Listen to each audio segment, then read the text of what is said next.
Street Beats. This just arrived. I've been waiting for this. So, background. Started with the Roland VAD 306 electric drum kit. Pieced most of that out, sold it all, made some money on top of it, upgraded a kit to the one that's in my studio now, which consists of a Mapex 20-inch virgin bass drum and some Yamaha stage custom toms, a tom and a floor tom. And I decided to go a little bit farther. Let's get a matching kit that doesn't take up a lot of space that we're going to convert into a full electronic kit or hybrid kit, however you want to do it. And for now, we're going to be running the Roland cymbals. But if you stay tuned and you keep watching these episodes, you're going to see me upgrade some mute cymbals, some Zzounds, to electronic cymbals. We're going to be doing it all. We have new mesh heads for this kit we're about to unbox, and I'm hoping this is as beautiful as it looks online. I'm probably going to be cutting new bearing edges on these, depending on how they are, but usually on these lower priced kits, the bearing edges lack a little bit to be desired. So it doesn't hurt for me to clean them up real quick, maybe do a recut or even a rollover on them. So, but without any further ado, let's unbox this shell pack and see exactly what we have in this box. This is a Questlove. This is going to be a 16-inch bass drum, 14-inch snare. I believe it is a 10-inch tom and a 13-inch floor tom. The color is very interesting. It reminded me of an oyster pearl. However, they call this a Sahara Swirl. And I don't know really what kind of finish it on it or what kind of wrap it is, but let's check it out. You can't go wrong with Ludwig. And a lot of it, of course, we go with just names, but it's a reasonably priced shell pack. And I got this on Reverb through Zzounds. And right off the bat, they always package everything really nice.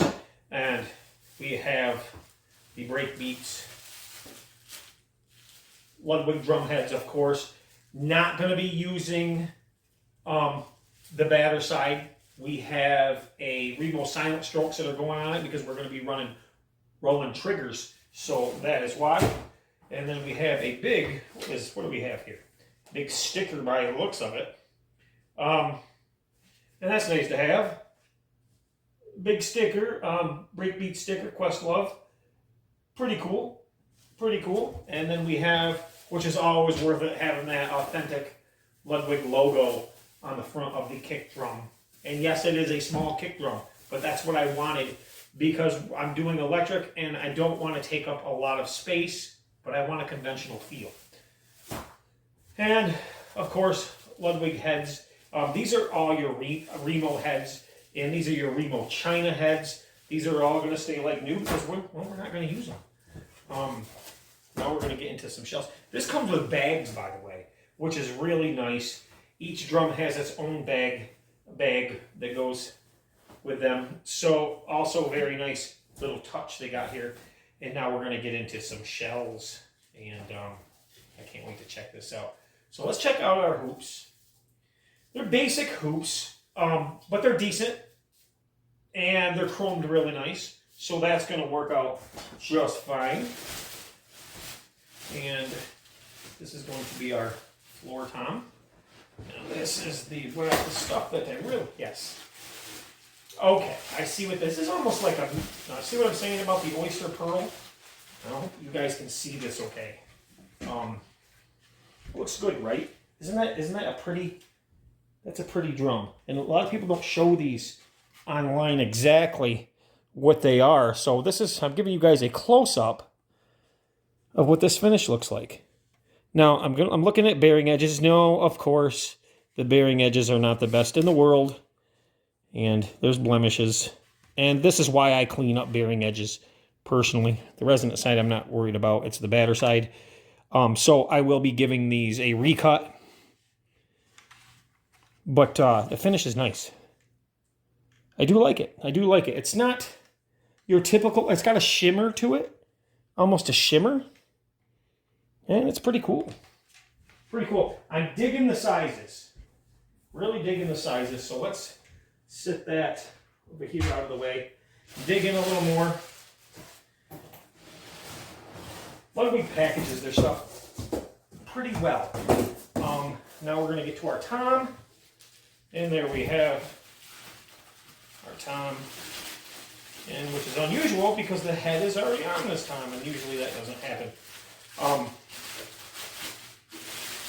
come over and I'll show you that tom also. And let's get this off of here. Very nice, right? Hope I can capture that for you guys. And I love the Ludwig mini lugs. One thing I love about Ludwig is the mini lugs. And we have Remos all the way around. Once again, your ports in the back. Sometimes what I like to do is cut holes and put, drill some holes and put keystone badges on these just for appearances. I think they look really cool that way. And we dig in farther. Let's make sure the creme de la creme, the drum itself. Now, these are metal hoops. I'm not a fan of metal hoops. We'll use them for now. I'm either going to fabricate my own and build up my own. I'll see what I have for material. Or I'll just order a set of nice wooden hoops for it. I think that would really set this off quite a bit. If I do order wooden hoops, I will not incorporate a groove. They will just be a solid maple, or applied maple, probably a 10-ply. Okay, now we have the bass drum. Nope, let's take out this package first because this is kind of in the way. Let's see what's in this box. I believe this is going to be our tom mount. Oh, this is our riser. We have our lugs, bass drum riser, tom mount. It is a ball swivel system, and I really wanted to check this out. We don't get an idea of what hardware looks like through most videos. Nobody goes into it and the sturdiness of it. So let's check this hardware out. There's our bass drum claws and a set of really light drumsticks and other bass drum parts here. I'm going to show this to you guys. Now, Ludwig did put their logo on this. It's nice chrome plating. I wish they would have incorporated the logo into the wing nut here, but it's decent. There's no pitting, there's no scratches. It looks good, very usable. And let's see, make sure you guys can see this because these are the parts that you really don't get to see up close when somebody's doing unboxings. They never want to show this stuff. So it's a ball system. Basically, it'll go in any direction, do anything you want with it.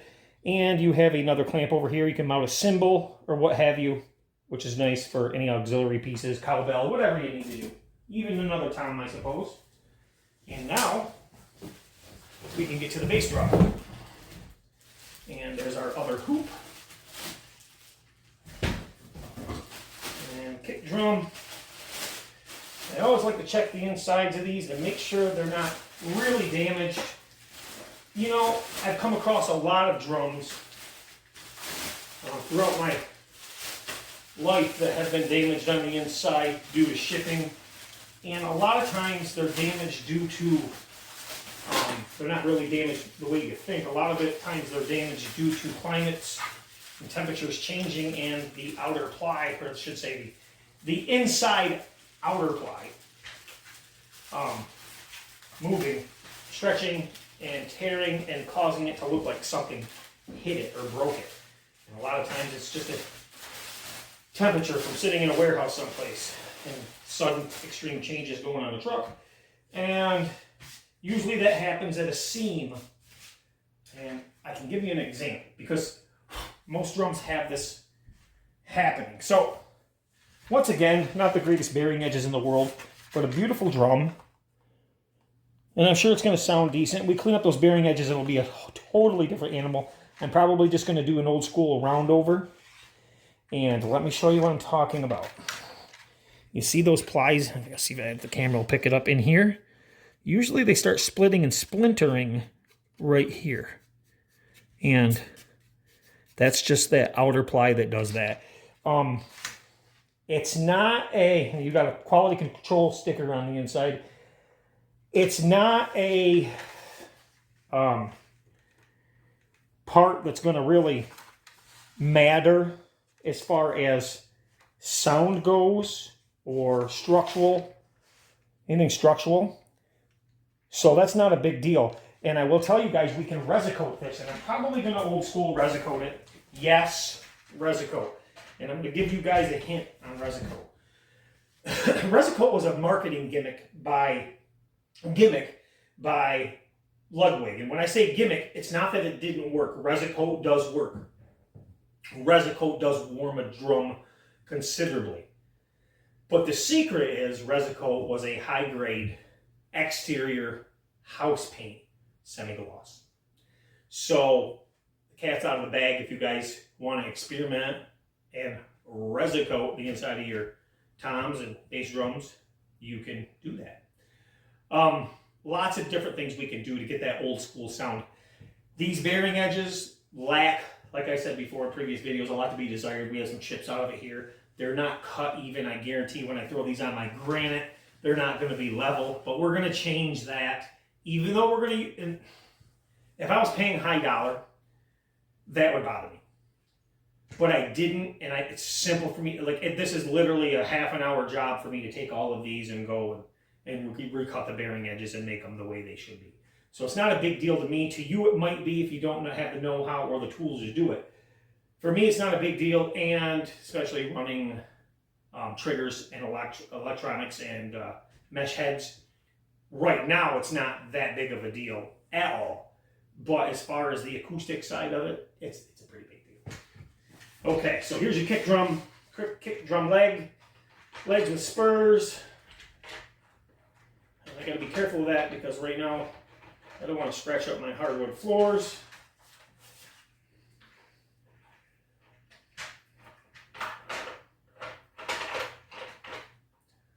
I'm really liking the tom mount on top. I'm digging the wrap. I really do like that wrap. That's very unique. I didn't know if I was going to like it in person or not. I'm really liking it. Okay, so what's in this box? What could it be?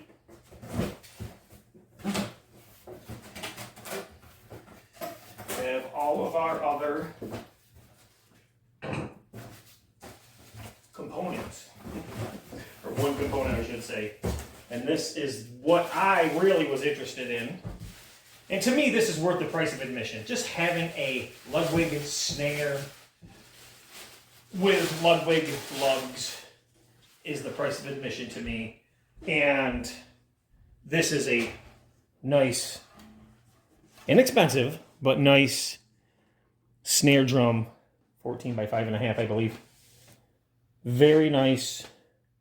Actually, the bearing edges on the snare, while not perfect looking through, do appear to be pretty okay. Of course, it's not tuned up. Decent throw off.